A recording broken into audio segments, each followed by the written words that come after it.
Amados, nessa terceira parte sobre a parábola do trigo e do joio, que é muito profundo esse assunto, nós vamos ver agora, nessa terceira parte, a igreja deve esperar o tempo da colheita. A quantidade de joio é proporcional, amados, à quantidade de trigo. Sempre foi assim. Enquanto alguns se dão ao trabalho de semear o trigo, outros se dão ao trabalho de semear o joio. Provérbios 6, 16 e o verso 19. Primeiro ponto importante. O joio é um problema de âmbito mundial. O autor da denúncia da triste mistura do trigo com o joio é o próprio Senhor Jesus da Seara. Quando o trigo brotou e formou espigas, o joio também apareceu. Mateus 13, verso 24 ao 26. O problema é de âmbito mundial, pois o campo onde as duas sementes foram lançadas é o mundo. A semelhança do joio com o trigo é enorme. E o dono do campo não quer correr esse risco de arrancar o trigo como se fosse joio. Gênesis 18, 26. Há de ter muita paciência e esperar o tempo da colheita. Mateus 25, o verso 31 ao 34. Não se pode jamais sacrificar nem sequer um pé de trigo. Romanos 15 e o verso 1. Outro ponto importante. O joio se esconde atrás de uma capa de falsidade. Muito bem. Entre os chamados cristãos, há trigo e joio, há verdadeiros e falsos crentes, falsos mestres, falsos profetas, falsos apóstolos, falsos líderes e até falsos cristos. Veja na Bíblia, 2 Coríntios, capítulo 11, o verso 3 e o verso 4. A falsidade está temporariamente escondida atrás de uma capa bonita, atraente, atrás da capacidade, muitas vezes, até de profetizar, amados, de expelir demônios e até mesmo de certos milagres, entre aspas. Confira na sua Bíblia sobre o que estamos falando, Mateus 7, 32, Mateus 24, verso 23 e 24, que está fundamentada a nossa argumentação. Na tentativa de contextualizar a parábola do trigo e joio, é preciso afirmar que ambos estão presentes em todos os segmentos cristãos conhecidos hoje em dia. Há joio no meio de grupos aparentemente mais espirituais, conservadores, ortodoxos e talvez os mais avivados, talvez. Não pode haver uma colheita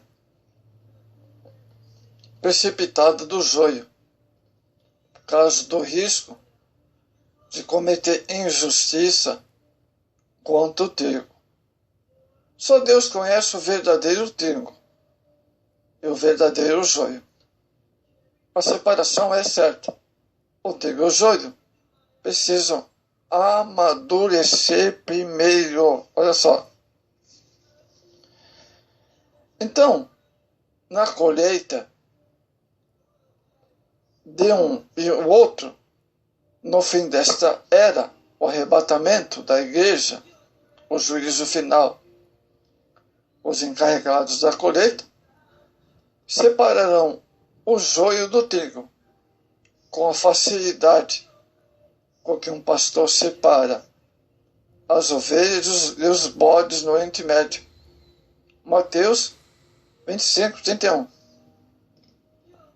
A parábola do trigo e do joio é bem atual, pois ninguém pode negar a intensidade e a velocidade do crescimento da igreja neste mundo. E o crescimento do joio vem junto com o crescimento do trigo. Vou repetir. O crescimento do joio vem junto com o crescimento do trigo. A parábola explica uma série de coisas esquisitas que estão acontecendo e livra cristãos também da ingenuidade como da precipitação, além de fazê-los guardar com maior entusiasmo ao redor da glória de Jesus Cristo. Amados, o céu é o único lugar onde não haverá joio. Nunca houve uma igreja local cujos membros fossem todos eles trigo. Conferi em 1 Coríntios 11, 18 e 19. O diabo sempre teve o cuidado de semear o joio. A disciplina dentro da igreja, por mais prudente e útil que seja, não impedirá essa situação. Atos, capítulo 20, verso 27 ao 32, confia em sua Bíblia. Na verdade, por mais que façamos para purificar uma igreja, jamais conseguimos obter uma comunhão perfeita e pura. Somente no céu isso será possível. Apocalipse 21, 27. Amados, o joio sempre será encontrado no meio do trigo. Hipócritas enganadores se infiltrarão sorrateiramente no meio do povo de Deus. Há uma profunda verdade na caridosa declaração de Agostinho. Os que hoje são joio, amanhã poderão ser trigo.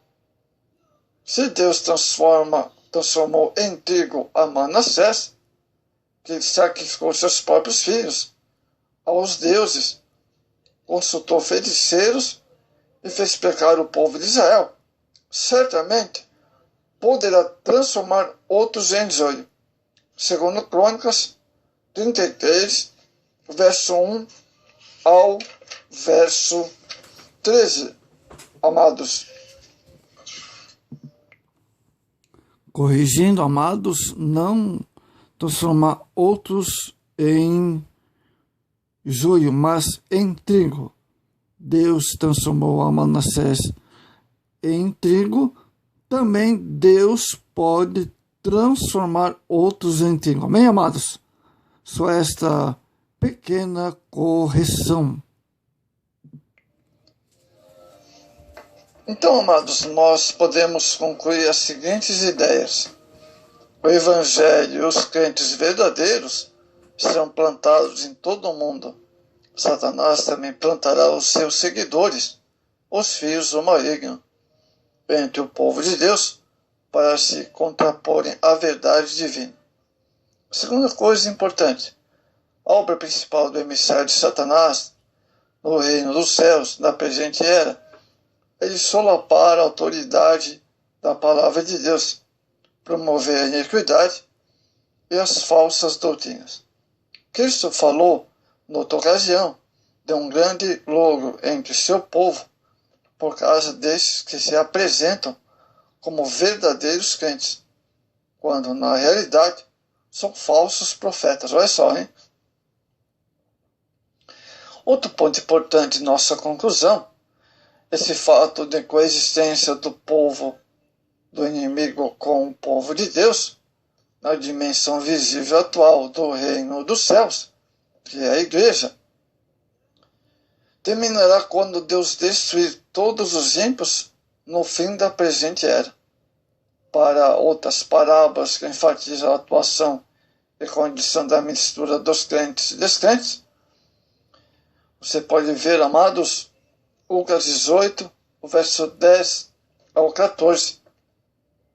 Então, amados, no tocante ao crescimento, juntos, os verdadeiros filhos de Deus e os filhos do inimigo, disfarçados como crentes, conscientes, os 3 pontos a seguir, nós podemos dizer. Primeiro, os crentes não devem jamais procurar desragar-se, derrotar pela força ou exterminar os maus aqui no mundo. Os anjos farão isso no final dos tempos. A parábola supra contradiz as instruções bíblicas vistas em outras passagens, que ordenam a igreja a disciplinar os membros, que pecam, excluir de sua comunhão o fiel crente não convertido, mas antes disciplinar com misericórdia e amor. Então, amados, essa é uma parábola muito importante para o nosso tempo. Então, amados, mas tudo vai ser colhido que provoca escândalo. Colherão tudo que causa escândalo. Mateus 13, 41. Na volta de Cristo à Terra, depois da tribulação, na consumação do presente tempo, virá o tempo da ceifa, quando os ímpios, como os justos, que estiverem na terra. Bom, os justos serão arrebatados antes na grande tribulação. Os ímpios, no juízo final, serão ceifados e removidos dentre os justos. Os justos serão tirados do seu lugar para o céu. Essa colheita dos ímpios surgirá de dentro do reino de Deus.